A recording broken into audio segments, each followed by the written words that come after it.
Bienvenue, nous sur Direct Investisseur, nous allons parler, il est 10h07 et nous allons parler tout de suite de la Bing Traders Cup, cette compétition de trading qui a lieu du 6 octobre au 28 novembre.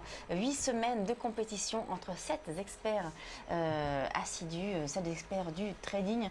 Et cette semaine, nous allons recevoir donc Benoît Rousseau qui fait partie de cette compétition.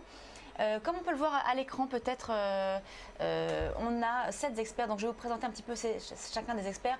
Nous avons donc William Jacques, Benoît Rousseau, Lucie Lalouse, Rodolphe Vial, Franck Morel et Pierre Sabatier et également Stéphane Sauduteuil. Donc, ce sont les experts en compétition de cette Bing Traders Cup. Cette semaine, nous allons faire un point donc, sur la stratégie de Benoît Rousseau. Benoît Rousseau, bonjour, vous êtes en duplex avec nous. Bonjour Lucie. Alors, je vais augmenter un petit peu le son. Voilà. Donc, on va parler un petit peu de votre stratégie dans le cadre. Alors, vous intervenez régulièrement sur le TV Finance. Tous les jours, vous nous parlez un petit peu de votre stratégie sur les indices. Là, maintenant, on va parler précisément de votre stratégie sur cette compétition de trading qui est un petit peu particulière parce que chaque trader a un portefeuille de 10 000 euros et donc doit trader avec cette contrainte-là. Comment est-ce que vous avez appréhendé cette compétition ? Alors j'ai appréhendé cette compétition avec beaucoup d'innocence en fait, parce que je m'étais dit que trader avec un portefeuille de 10 000 euros, ça ne devrait pas me poser de problème. Et en fait, je me suis retrouvé en grosse difficulté pour gérer un portefeuille de 10 000 euros. Alors, pour vous donner un ordre d'idée, habituellement, je prends essentiellement des positions sur le DAX, 2, 3, 4 lots, donc c'est des positions de l'ordre de 250 000 euros à 1 million d'euros. Et là, je me retrouve avec 10 000 euros à gérer. Ça ne m'était pas arrivé depuis mes 20 ans, et j'en ai 40 maintenant. Et en fait, j'étais un petit peu dépassé par ça, car dès que je prends une position, je me retrouve en levier extrêmement fort. Quand je prends un seul lot sur le France 40, sur le FCE, je me retrouve déjà en levier 6 ou 7 et je ne suis plus du tout habitué en fait à utiliser du levier. Généralement, je prends des positions assez court terme, même en sous-levier. Des fois, je suis en levier 0.2, 0.3 et là, je me retrouve en levier 6, ce qui m'arrive quasiment jamais dans l'année. Je dois être une fois en levier 6, mais dans ces cas-là, je me protège avec des options. Donc bon, c'est comme si j'utilisais pas de levier. Donc ça a été surtout ça qui a été le plus difficile. Oui, pardon Benoît. Là, ce que vous nous dites, c'est que vous avez donc dû réinventer votre façon de trader finalement pour cette compétition, qui n'est pas finalement votre façon de trader d'habitude. Ah oui, alors je suis toujours en train d'essayer de trouver une solution, même un mois après, parce que j'ai vraiment du mal à trader avec une somme qui est importante, attention, mais je suis habitué à trader vraiment des volumes largement supérieurs. Pour vous donner un ordre d'idée, quand je suis en position, j'ai à peu près une dizaine de lignes et là je ne peux prendre qu'une seule ligne, donc j'ai l'impression à chaque fois d'être au poker et que quand je prends une position, je fais un all-in, je fais tapis systématiquement et en fait ça me crée une tension énorme, un stress énorme, même si pour moi c'est... Excusez-moi, oui. Pourquoi est-ce que... Donc je comprends en effet, vous dites donc cette stratégie qui ressemble à du poker, vous faites tapis à chaque trade au final, parce que vous n'êtes pas habitué à trader avec un capital si petit, parce qu'aujourd'hui maintenant voilà, vous avez après des années d'expérience de trading, vous avez acquis un capital qui vous permet maintenant d'investir plus des plus gros lots, mais avec un effet de levier moins important, plus sécurisant. Pourquoi est-ce que vous n'arrivez pas donc à miser plus petit finalement, avec un capital donc plus petit, mais gardant un effet de levier également plus petit? Alors c'est justement ce que j'essaye de chercher actuellement, parce que Je ne me suis pas posé en fait la question avant d'arriver à me dire quel instrument je vais trader avec 10 000 euros. Et il faut en fait que je me mette à trader des instruments. Je m'arrête un peu là, je vais clôturer une position, c'est pour ça. Voilà, c'est bon. Je ne suis plus habitué à trader avec certains instruments qui permettent de trader avec 10 000 euros. Donc pour trader avec 10 000 euros, c'est des instruments qu'on peut utiliser comme des turbos, des varans, etc. Et ça va faire à peu près 10-15 ans que je ne les utilise plus. Donc il faut aussi que je me réapproprie un petit peu ça.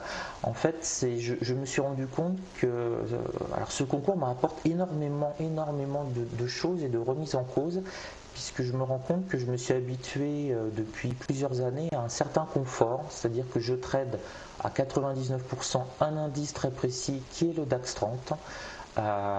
Dans un type de trading très particulier qui est le scalping. Là, donc, je viens de passer un ordre en direct devant vous. Vous avez vu, ça a dû durer 4 ou 5 secondes. Donc, il me faut une interface extrêmement rapide. J'ai absolument toutes mes habitudes pour passer un ordre, parfois acheter et vendre en moins de 2 secondes. Et en passant le concours organisé par Bink, il y a tout à revoir en fait pour moi, même au niveau de l'interface pour passer les ordres, c'est pas du tout la même interface. Et au début, j'ai passé des ordres en me trompant parce que j'ai voulu aller trop vite. J'ai eu une grosse perte, je crois, d'une dizaine de pourcents, tout simplement parce que je pensais que mon ordre avait été exécuté. Et en fait, il n'avait pas été exécuté, c'est moi qui n'avais pas été attentif. J'avais passé l'ordre, j'ai mis mon ordre de vente, j'ai vu le cours toucher, je me suis dit c'est bon, et en fait non, je n'avais pas été servi. Donc il y a comme ça une succession d'erreurs qui font qu'en fait j'ai l'impression de reprendre quasiment le trading au début, puisque je dois me réhabituer à une nouvelle interface. Je dois trader le CAC 40 alors que je trade habituellement le DAX, mais les stratégies restent quand même globalement, alors justement, les mêmes.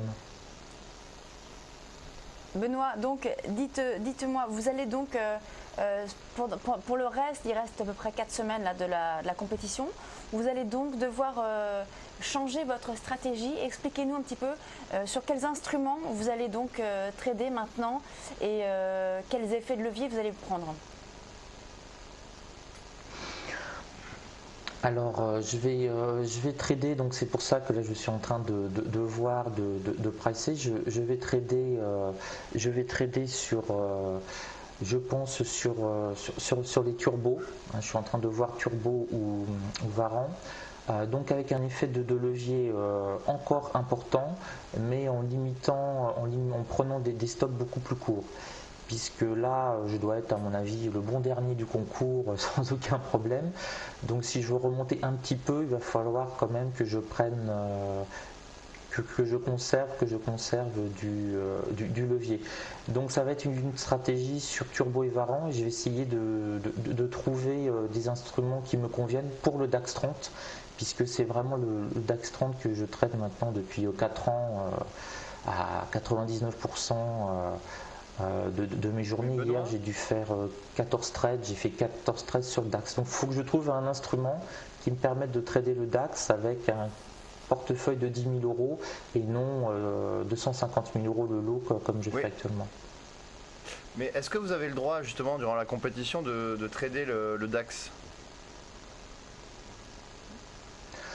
Alors on a le droit pendant la compétition de trader tout ce que l'on veut, mais je ne peux pas trader le DAX 30, c'est pas du tout par rapport à Bing, c'est simplement pour des raisons réglementaires, parce que il faut immobiliser une certaine somme quand on trade les futurs.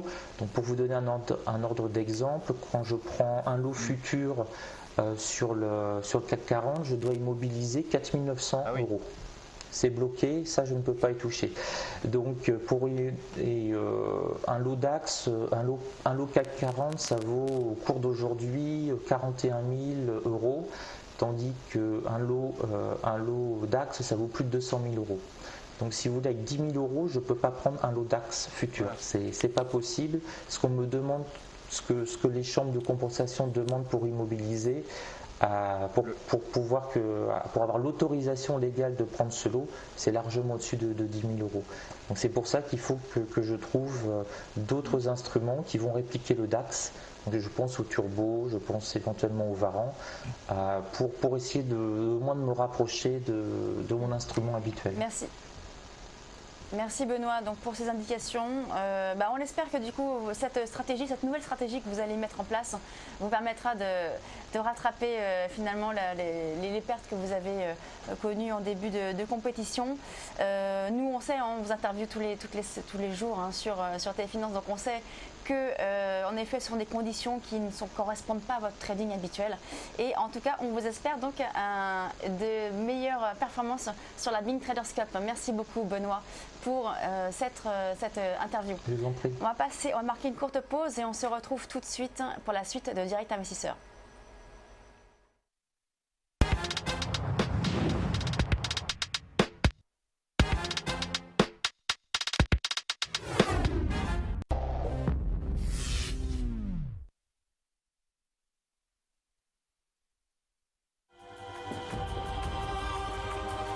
Quand on aime l'action, on se lance sans la moindre hésitation, le plus simplement du monde.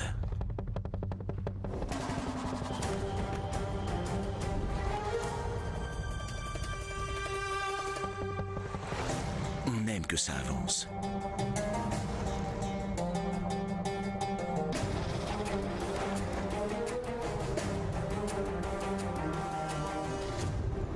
Mais pas à n'importe quel prix. Et on en veut toujours plus.